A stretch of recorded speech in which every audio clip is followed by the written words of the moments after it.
total profit is not 29.2%. 29.2%, right?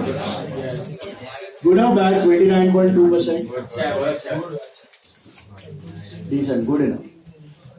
अच्छा है. 15-16% से ज्यादा profits are considered to be good. Okay, उसके बाद तो स्काई इज द लिमिट. जितना हायर द मार्जिन उतना. सो 15 to 20% अगर आपका बिजनेस ग्रोथ दे रहा है प्रॉफिट्स का और सेल्स का year on year, but over long run 20%, 22% का भी ग्रोथ आ रहा है बिजनेस में. We are not talking about doubling in a year और tripling in a span of 2 years. 20-22% का भी अगर बिजनेस प्रॉफिट्स में और सेल्स में ग्रोथ दे पाता है year on year, it's gem of a business long run. Okay, long run के लिए 10-12 साल 15 साल तक अगर ये सस्टेनेबिलिटी है किसी बिजनेस में, मतलब जन्नत है. एज सिंपल है. बहुत कम बिजनेसेस होते हैं जो कॉस्ट ऑफ कैपिटल जितना भी रिटर्न नहीं कमा पाते. कॉस्ट ऑफ कैपिटल मतलब आपने जो फंड्स रेज किया ना, share holder fund, borrowed fund, उसमें कुछ तो डिविडेंड देना पड़ेगा, कुछ तो इंटरेस्ट देना पड़ेगा ना, नहीं तो वो लोग नाराज हो जाएंगे. तो वो समझो आपको 10% से देना है, तो वो 10% भी अर्न नहीं कर पाते. अपने स्टॉक एक्सचेंज पे 15,000 20,000 कंपनीज लिस्टेड है, उसमें से 90% कंपनीज इतना भी अर्न नहीं कर पाती. इमेजिन 90%, 13,500-14,000 कंपनीज इतना सा भी अर्न नहीं कर पाती. सब डबलास और लोग इसमें ट्रेड करते हैं. Tips I. वो टिप ऑपरेटर बेचता है आपको सी बनाने के लिए, फिर आप ट्रेड करते हैं, जो बेच के निकल जाते. Now let's go for the very important part of fundamental analysis, that is ratios. See, मेरे को एक बात बताओ. Look at the board. There are two companies, company A and company B. मैं आपको बोलूं कंपनी A का सेल्स, या लेट्स से कंपनी A का टोटल कैपिटल, कंपनी ए का टोटल कैपिटल है 5 लाख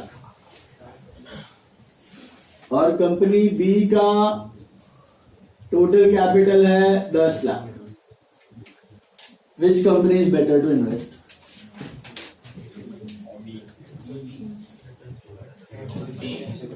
कंपनी ए का टोटल कैपिटल है 5 लाख, कंपनी बी का टोटल कैपिटल है 10 लाख. ऐसे देखने लगता है तो बी लगता है बी बड़ा कंपनी होगा, बट ए सामने छोटा है तो ग्रोथ का ज्यादा चांसेस है. तो आइसोलेशन में आप कोई भी चीज कंपेयर नहीं कर सकते. कंटेक्स्ट चाहिए, कुछ और कंटेक्स्ट चाहिए. सो एब्सोल्यूट वैल्यूज पे आप कंपनीज को कंपेयर नहीं कर सकते.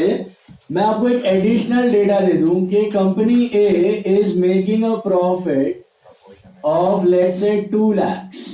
Okay, on a capital of 5 lakh, and company B is making a profit of 1 lakh on a capital of 10 lakhs. Now which company is better? A. क्योंकि company A का return, rate of return कितना हो गया? 40% हो गया, और company B का 10% हो गया. तो obviously you choose company A. So isolation में कोई भी कंपनी को कंपेयर नहीं किया जाता. मैं आपको बोलूं रिलायंस का टर्नओवर समझो नहीं तो 4 लाख करोड़ जितना है, तो 4 लाख करोड़ का रिलायंस का टर्नओवर है, और कोई छोटी कंपनी है जिसका turnover 50,000 crore. So which company is better? You can't decide on that element itself. मैं आपको बोलूं रिलायंस का प्रॉफिट 10,000 करोड़ है और कोई छोटी कंपनी है उसका profit 1,000 crore. So which company is better? तो आप बोल नहीं सकते कि रिलायंस इज बेटर. रिलायंस कितने कैपिटल पे वो कमा रहा है और वो छोटी कंपनी कितने कैपिटल पे उतना प्रॉफिट कमा रही है, वो भी तो देखना पड़ेगा. आप एज अ शेयर होल्डर कहीं इन्वेस्ट करने का सोच रहे हो तो आप क्या देखोगे? आपका ग्रोथ कितना होने वाला है. आप अगर अभी इन्वेस्ट करोगे तो आपका पैसा कितना बढ़ने वाला है कि नहीं? तो क्या मैटर करता है? You cannot compare the companies on absolute prices. Absolute prices मतलब absolute amount of sales, absolute amount of capital, absolute amount of profit. Amounts को कंपेयर करके आप डिसाइड नहीं कर सकते. तो आपके लिए आपको क्या ढूंढना है? उसमें आपको ढूंढना है कि relative comparison. That relative comparison is called as ratio. Ratio का मतलब आप रिलेटिवली दोनों को कंपेयर कर रहे हो कि ये इतना कैपिटल पे इतना कमा रहा है, ये इतना कैपिटल पे इतना कमा रहा है, तो किसका हायर रेट ऑफ रिटर्न है? तो यहां पे इट इज कंपनी ए का. तो आप किस में इन्वेस्ट करोगे? ऑब्वियसली कंपनी है, क्योंकि अगर ए में डालोगे तो 40% ग्रोथ से जा रहा है पैसा आपका, 40% रिटर्न आ रहा है आपको. बी में डालोगे तो 10%. उससे थोड़ी मैटर करे वो लाख करोड़ कमाए कि 10,000 कमाए कि 10 लाख करोड़ कमाए. आपको क्या लेना है? आपको तो आपका पैसे पे कितना रिटर्न मिल रहा है वो देखना है. इस रेशियो को कहते हैं ROCE. ROCE का फुल फॉर्म है return on capital employed. Return on capital employed. वैसे तो टोटल 32 से 35 रेशियो की एनालिसिस होती है. कभी भी बिजनेस को कंपेयर करना होता है ना, there is a list, long list of all the ratios. But the king of all the ratios, राजा, जो एक रेशियो 80% वेटेज ले लेता है आपके रेशियो एनालिसिस में. 80%. बाकी सब रेशियोज 20%. या अकेला ratio 80%. That is ROCE, return on capital employed. तो इसका मतलब यह है कि कोई भी बिजनेस जब एक हायर रिटर्न ऑन कैपिटल दे रहा है, इसका मतलब है कि उसके जो पैसे हैं वो ढंग से इन्वेस्ट किए हुए हैं, अच्छा खासा रिटर्न आ रहा है. बराबर. तो उस रिटर्न से वो प्रॉफिट्स जो भी है आइदर डिविडेंड से वे में डिस्ट्रीब्यूट कर सकता है या री इन्वेस्ट कर सकता है. तो वो जो री इन्वेस्ट करता है उस पे भी यही रिटर्न आएगा. और उसको ROICE बोलते हैं, return on incremental capital invested. तो ROCE and ROICE, these are the core ratios. किसी भी बिजनेस में आपको अगर हाँ या ना 2 मिनट में डिसाइड करना है, पहली थियोरी कि इन्वेस्ट करने लायक है कि नहीं, तो चेक इट्स ROCE. और 1-2 साल का ROCE नहीं, कम से कम 10 साल, मिनिमम 10 इयर्स का ROCE कितना होना चाहिए? आइडियली कम से कम 15% से ज्यादा, क्योंकि इंडिया में इन्फ्लेशन का रेट ही अराउंड 8% चल रहा है. तो उसके ऊपर उतना ही ग्रो करेगा तो सेंस नहीं बनता है ना. थोड़ा आपने रिस्क लिया है बिजनेस में, तो 6-7% प्रीमियम भी चाहिए आपको.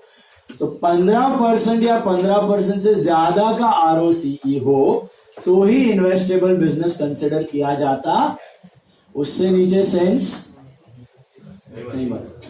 और मैंने आपको बताया अभी 90% of the companies are not able to maintain even 11 and 12% of ROCE. उतना भी वो लोग रिटर्न कमा नहीं. FD कितना देता है आपको? 6%, 7% मैक्सिमम. अभी बढ़ा है थोड़ा सा.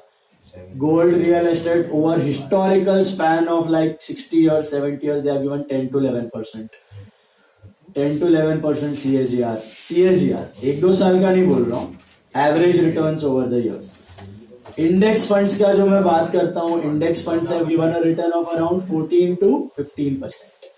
That's why companies earning this much ROCE or more than this are considered to be good investments. Is it clear? इसके नीचे का सेंस ही नहीं बनता इन्वेस्ट करके. और 1-2 साल, there are companies which earn an ROCE of 20%, 25%, 30%, 80%, 90%, 200%, but they are very small companies. Initial stages में इतना growth possible है. That's why I told you, don't go by the figures of just couple of years, 3 years, 4 years.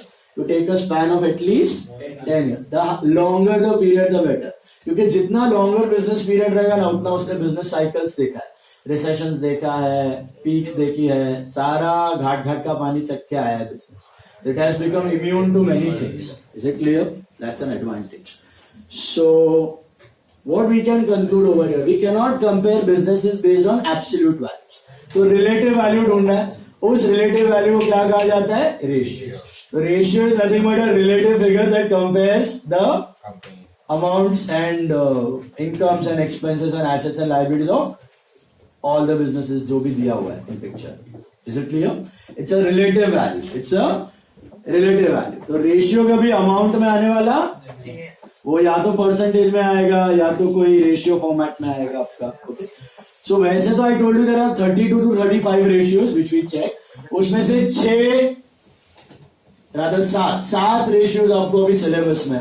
एक मैंने आपको अभी बताया ROC. अभी दूसरे रेशियोज पे ध्यान देते हैं. ओके, दूसरे रेशियोज पे ध्यान देते हैं. उसका पहला रेशियो है current ratio. Okay, current ratio क्या होता है? करंट रेशियो का formula is current assets upon current liability. What are current assets? You know, short term assets whose life is 1 year और less. क्या क्या आते हैं उसमें? स्टॉक आ गया, डेटर आ गया, बीआर, कैश, बैंक, मतलब वो एसेट जिनसे 1 साल के अंदर पैसा आ जाएगा. सो लेट अस अज्यूम के आपका करंट एसेट्स है 5 लाख, ये सब मिला के. Okay, and upon current liabilities. What are current liabilities? 1 साल के अंदर इसको चुकाना. Creditors, bills payable, outstanding expense, short term bank loan, bank overdraft. Okay, तो ये सपोज आपका है 2 lakhs. Current liabilities are 2 lakhs. तो ये मिलता है आपको 2.5:1. ये हुआ आपका करंट रेशियो 2.5:1. अभी ideally what is the ideal standard of this ratio? Ideal standard of this ratio is 2:1. छोटे बिजनेसेस, एवरेज बिजनेसेस के लिए आइडियल स्टैंडर्ड दिया गया है 2:1. मतलब current assets should be twice the amount of current liabilities. क्यों ऐसा बोला गया है? क्योंकि शॉर्ट टर्म एसेट्स और शॉर्ट टर्म लायबिलिटीज है, तो at least double value of asset रखना अच्छी बात है, सो दैट कोई क्रेडिटर या कोई बिल्स पेबल टाइम से पहले पैसे मांगने आ गया सपोज आपके पास, तो आपके पास सफिशिएंट एसेट होने चाहिए. आप ऐसे नहीं बोल सकते क्रेडिटर रुक जा, मैं डेटर को फोन करता हूँ, बोलेगा तो मैं तुमको पैसा देता हूँ. आपका क्रेडिट वर्दीनेस खत्म हो जाएगा, उधर क्रेडिबिलिटी डिस्ट्रॉय हो जाएगी आपकी. तो वो अगर कभी टाइम से पैसे मांगने आ गया पहले, तो आपके पास सफिशिएंट कुशन ऑफ एसेट्स होना चाहिए. तो assets, current assets should be twice at least, मतलब ट्वाइस, एकदम ज्यादा भी अच्छी बात नहीं है, twice the value of current liability. Twice से थोड़ा कम हुआ, मतलब 1.5 टाइम्स और 1.2 टाइम्स. तो शॉर्ट टर्म सॉल्वेंसी थोड़ा रिस्की हो जाता है बिजनेस के लिए, क्योंकि अगर कोई मांगने आ गए तो आपके पास सफिशिएंट एसेट्स होंगे नहीं टू पे ऑफ दोस लायबिलिटी. तब ये 2 लाख में से 1 लाख के क्रेडिटर्स टाइम से पहले मांगने आ गए और आपके पास सफिशिएंट एसेट्स नहीं है, तो नाम खराब हो जाएगा, इसके पास पैसा नहीं, इसके पास पैसा नहीं, चुका नहीं रहा है. समझ में आ रहा है? और यही बहुत ज्यादा करंट एसेट्स रख के भी सॉरी, बहुत ज्यादा करंट एसेट्स भी रख के सेंस बनता नहीं है, क्योंकि फोकट का पैसा ब्लॉक हो रहा है. ऐसा आई told you, sorry, current assets पे कोई रिटर्न मिलता नहीं है आपको. करंट एसेट्स पे कोई रिटर्न मिलता नहीं है. इन्वेस्टमेंट करोगे तो इंटरेस्ट मिलेगा, फिक्स्ड एसेट्स में डालोगे तो प्रोडक्शन होगा. सो करंट रेशियो आइडियली कितना होना चाहिए? 2:1 for small and average businesses. But for the bigger businesses, I told you, current assets may be equal to current liability, sometimes even less than the current liability. दूसरों के पैसे पैसे देना. But सबकी बस की ये बात होती नहीं है, इतना वट से बिजनेस करना सबका काम नहीं होता. ठीक है, तो few eagles can maintain that. बाकी सब आम जनता के लिए यही चीज थी. Then दूसरा रेशियो होता है लिक्विड रेशियो, इसी का कजिन ब्रदर है लिक्विड रेशियो. लिक्विड रेशियो का दूसरा नाम है acid test ratio. Acid test ratio, okay, या फिर इसको क्विक रेशियो भी कहा जाता है. Quick ratio, liquid ratio, acid test ratio या quick ratio. What is the formula for liquid ratio? It is liquid assets upon liquid liability. Now, what are current assets? You know, current assets वो asset है जो 1 साल के अंदर realise होने वाले. Stock हुआ, डेटर हुआ, बीआर हुआ, जनरली 1 year के अंदर पैसा आ जाएगा। लिक्विड एसेट वो एसेट है जो 2 या 3 महीने में रियलाइज हो जाएगा एकदम। वो करंट एसेट का भी मोस्ट लिक्विड एलिमेंट है, मतलब जो सबसे पहले रियलाइज होते हैं उनको कहा जाता है लिक्विड एसेट्स। ओके, तो इसका फॉर्मूला क्या है लिक्विड एसेट्स का? It is current assets minus stock minus prepaid expense. Current assets minus stock minus prepaid expense. क्योंकि स्टॉक है ना थोड़ा सा इनलिक्विड होता है। आप मेरे को एक बात बताओ, आपको डेटर से थोड़ा अर्जेंसी में पैसा चाहिए, फोन घुमाओगे पैसा लेके आएगा? आपको बीआर से थोड़ा अर्जेंसी में पैसा चाहिए, डिस्काउंट करवा दोगे पैसा आ जाएगा। डेटर नहीं दे रहा तो डेटर से बीआर मंगवाओगे, बीआर डिस्काउंट करवा लो, पैसे तो आ जाएंगे ना। आपको कोई इनकम रिसीवेबल है, वो भी डेटर जैसी है, पैसे चाहिए फटाफट घुमाओ फोन, नहीं तो बीआर एक्सेप्ट करवा के डिस्काउंट करवा दो, पैसे आ जाएंगे कि नहीं आ जाएंगे? बट स्टॉक है, आप अर्जेंसी में बेचने जाओ, बेच पाओगे? बहुत कम प्राइस ले आओ, आधे से कम भाव में आपको लॉस में भी शायद बेचना पड़े। यस और नो? सो स्टॉक एकदम फटाफट बेचने जाओगे तो मार्केट में बिकने वाला नहीं। सिमिलरली प्रीपेड एक्सपेंस, आपने एडवांस में एक्सपेंस दिया हुआ है, आपने एम्प्लॉय की सैलरी 3 महीने की एडवांस में दिया, बोलो 3 महीने का 1 महीने में हो जाएगा क्या? पॉसिबल है?